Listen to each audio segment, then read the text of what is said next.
Mr. Khalid Taimur Akram, Pakistan Center for Global and Security Studies. Thank you very much. And Mr. President, on behalf of people of Pakistan and Pakistan, I would first like to congratulate you on this victory.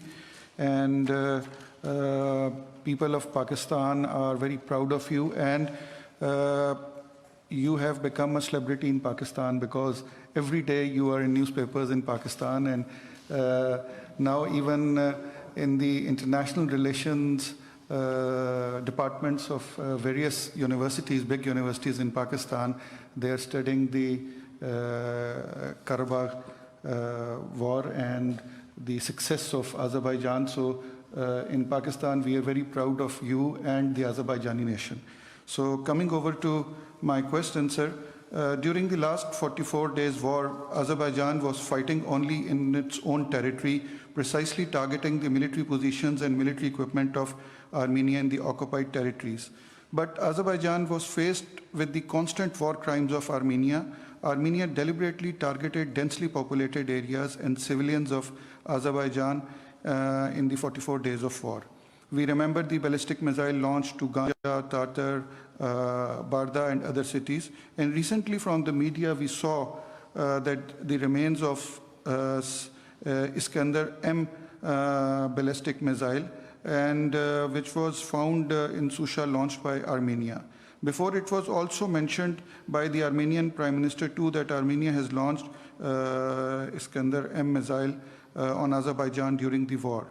This ballistic missile is very dangerous and can carry a nuclear warhead also. What is your opinion on it, and what should be the actions of the international community on this action? Thank you. Thank you for the words of congratulations. Thank you to Pakistan. I'd like to ask you to convey my gratitude to the people of Pakistan for continuous support during the war.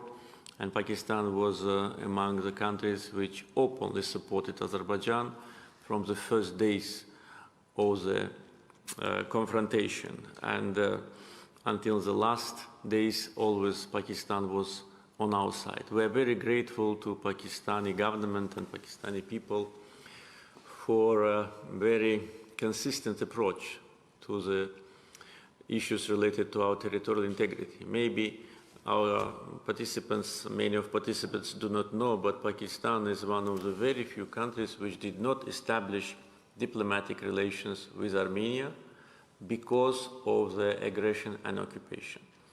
And there are only very few countries like Pakistan. So we always are grateful for that, and this is a real sign of our brotherhood. And probably you know that during the war there have been many flags of Turkey and Pakistan in our cities, and it was, we of course were telling who is supporting us, and our people, that was coming from the hearts of the people. With respect to the war crimes committed by Armenia, it's not for the first time. They committed war crimes during the first Karabakh war, but at that time it was different informational, how to say, environment, and many facts of atrocities and barbarism were not documented, or if documented, they did not reach the international audience. Therefore, they managed to hide their, war crimes. And that time it was not only Khojali, it was many other villages, like village of Aghdaban in Kalbajar. Not many people in the world know about that, but that was more or less the same. They were killing and burning innocent civilians, and many other villages have been victims of Armenian barbarism. And during the Second Karabakh War, as you said, it was in front of the eyes of the international community how they bombed our cities and villages. And not only with ballistic missiles, they were bombing with artillery and mortars every day. The city of Tartar, which is a small city, 16,000 bombs were thrown on Tartar. They even bombed the ceremony of, on the cemetery, killing a family. they were bombing Barda, they were bombing Naftalan when they killed a family of 5. They were deliberately attacking our cities and villages, and they thought that they will stop us by doing that. We did not do the same. We never hit any village or any city. We hit only, yes, military objects which were in Hankendi, but we hit military objects. And using ballistic missiles on the sleeping city of Ganja was a clear indication of their barbarism, because that ballistic missile, it had a target. It was not by chance that it hit a residential compound. It was a targeted attack at night when people were sleeping, and not once, several times. And also what they've done after that, they said it was not them. Officially, Armenian officials said it was not Armenians who did it. But then who did it? Who? Ourselves? You probably know that they even wanted to put a blame for Khojaly genocide on Azerbaijan. They were inventing these stories and trying to persuade the international community that Azerbaijanis themselves killed innocent victims in Khojaly. And they did the same with respect to .U and Elbrus missiles. They even hit His, which is situated 100 kilometers from Baku. They wanted to reach Baku. They were attacking Gabala. Gabala is far away from the area of conflict. So, Barda, Agdam, Arjabadi, Fizuli, Goramboy, Naftalan, Khizi, Gabala, that's what they were doing. And there were no military installations. And of course, the news about Iskander attack was a surprise for us. When Armenian Prime Minister said that they used Iskander, but it exploded only 10%, everybody was laughing. Probably he could not properly deliver the message which he wanted to say. And when I was asked in the end of February, I said, I didn't say they didn't do it. I said we did not detect it. It's different things. And at that time, we did not detect it. But after he said that, after former President Sarkisyan said that they launched Iskander, but he was regretting that they did not launch Iskander on our pipelines.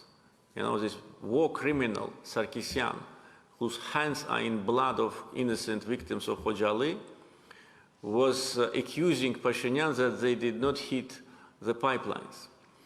Then former Chief of Staff of Armenian Army, Mavsisyan, or I don't remember his name, he said they used. And then we had a video footage, how they launch Iskander missiles. And I gave instructions to search, and we found it. And why we didn't find it before, I don't know, because, it was snow in Shusha. After war, it started snowing. And even when I was there in January, in February, it was snow. So after snow melted, it was found. So what happened after it was found is very strange. There have been a comment of the Armenian Army Chief of Staff. He said that he cannot comment on that. How should we understand it? Yes or no? Probably yes. Because if it was no, he would have said, no, we didn't. If he said, I cannot comment, it means yes, they did it. There was a comment of the former defense minister of Armenia, who said that he cannot tell it because it's a war secret. You see the level of these people. These people were people who were making decisions about, military actions. And saying that it's a war secret means that, yes, they did it. But unfortunately, we did not get any answer from Russia. Because, as you know, Russian official representative of Minister of Defense, when Pashinyan said that they used it, said no. Well, Pashinyan is the Prime Minister of Armenia. He says we use it, and Russian official from Ministry of Defense says no, they didn't use it. So what does that mean? Does that mean that Russian Defense Ministry control Ministry of Defense of Armenia? Is that the meaning of what Mr. Konashenko said? So when he said Armenia did not use it, all Iskander are in the storage. How do they know? Do they control Armenian storage? If they control Armenian storage, then who is in disposition of these missiles? Then there was a statement of press secretary of Mr. Putin, Mr. Peskov. He said that Iskander was not used. Iskander is here, you can go and see.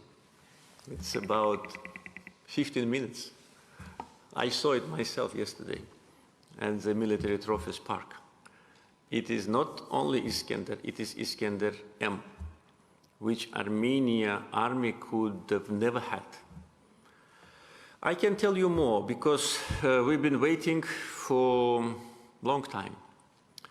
I can tell you more because this is such a sensitive issue that I cannot hide it from Azerbaijani people and from nowhere. I raised this issue during my telephone conversation with Mr. Putin on the 1st of April.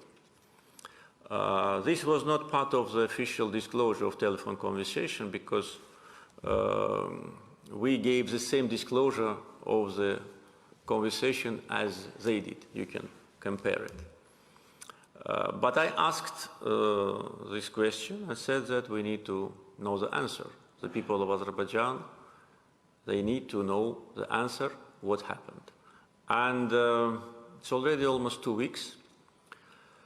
On April 4th, our defense ministry wrote official letter to Russian defense ministry with this respect, providing them with photo, video, and other materials, asking for response. What are these rockets, missiles, and what happened? And it's already 9 days have passed. There is no answer. A group of Azerbaijani journalists wrote an open letter to Russian embassy in Baku. And this letter is open, probably you've seen it. No answer. Iskander is here, Iskander M, which was not supposed to be exported to anywhere.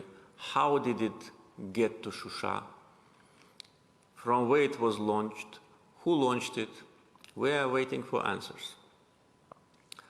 I can tell you one more thing, that to some questions, answers we already have.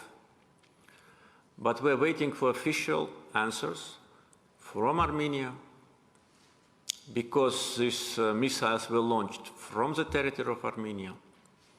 We know precisely from where, and these questions must be answered. You know, it's a serious issue. It's not just ordinary missile. And it was launched, and how many of them were launched we also know, and when and from where. But we need, Azerbaijani people need to have answers to these questions.